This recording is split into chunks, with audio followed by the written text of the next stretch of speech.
Well, here we go.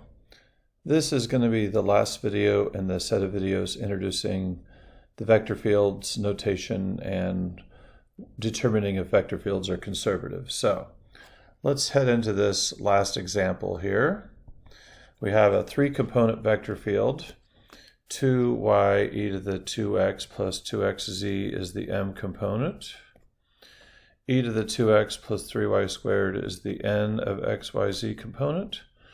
And the last component, if you remember, is called p, not the letter O. We skip a letter in the alphabet because the letter O looks a lot like a 0 and a few other symbols we use. So x squared cosine of z is what that one is.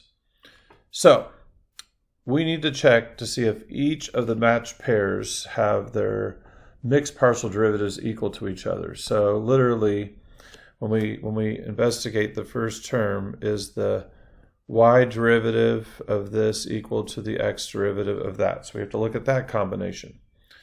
So that means we will investigate the y derivative of the first component is actually going to be 2 e to the 2x plus 0. And then the middle term's x derivative is actually e to the 2x times 2 plus 0, which is 2e to the 2x. So we have that first pair is equal. But remember, all three pairs must be the same for this vector field to be conservative. So we come back here again and we say, well, what's going on with that first term's z derivative? And will that be equivalent to this last term's x derivative? And so we'll run that check. The z derivative of the first component is 0 plus 2x cosine of z. The last term's, or last component's x derivative is also 2x cosine of z. Don't get too excited. We have to make sure the last pair is also equal. Remember the last video. Finally, we'll head into here and say, okay, what's going on with this middle term's z derivative? Does that match the last term's y derivative? And it turns out in both cases, neither one of these components has the other one's variable, and both of their partial derivatives are 0. The middle term's z derivative is 0, and the last term's y derivative is 0. So when we're asking the question, are all these three pairs equal? Therefore, yes, that vector field is conservative. So that means we're going to continue to the second half of the question. What was the potential function that gave birth to this big vector field up here? Let me just slide up some space. Let's not go too far yet. Let's just put this little notation here.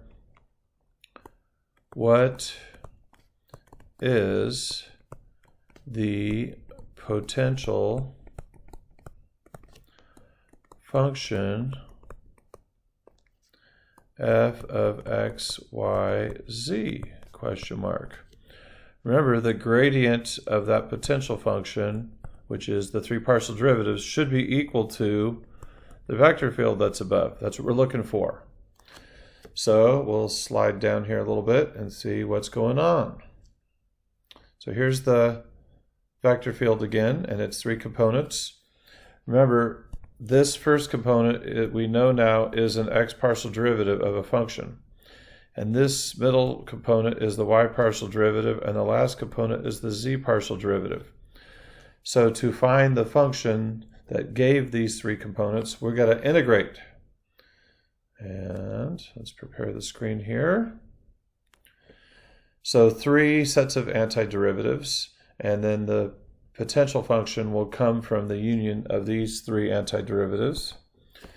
So the first antiderivative of this first component, and I'm going to do this a little bit quickly, but you may have to take a little bit more time to think through these antiderivatives. But if we integrate with respect to x, we're going to get y e to the 2x, excuse me, plus x squared sine z, and then the constant, and I won't write it all down, the constant can have anything that has a y or z in it. Actually, let me just slide this over a little bit here.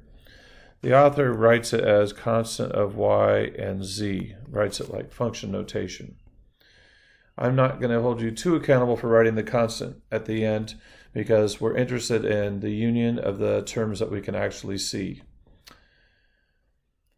When we integrate the middle component with respect to y, we'll kind of go through this process again. We're going to get y e to the 2x because e to the 2x was a constant, plus y cubed. And can you guess what kind of terms will be in this constant? That's right, you're all correct. Anything with an x and a z in it could be in this constant because y was the variable. Finally, we integrate the last component with respect to z, and this is actually going to be x squared sine of z. And one more time, what will be the possible variables in this constant? It's kind of an oxymoron, variables and a constant, isn't it? And that would be anything with an x or y in it could be in this z antiderivative calculation. We just don't know them. So where we're headed is the union of these three integrals. So we just look for the unique terms and the terms that are shared, and we list them all out. And we'll get our potential function f of x, y, z is equal to, well, it looks like we've got y e to the 2x to consider. Y e to the 2x. And then I spy x squared sine of z, x squared sine of z, and then I can also see a y cubed term. There could still be a numerical constant, but we're going to call this right here our potential function.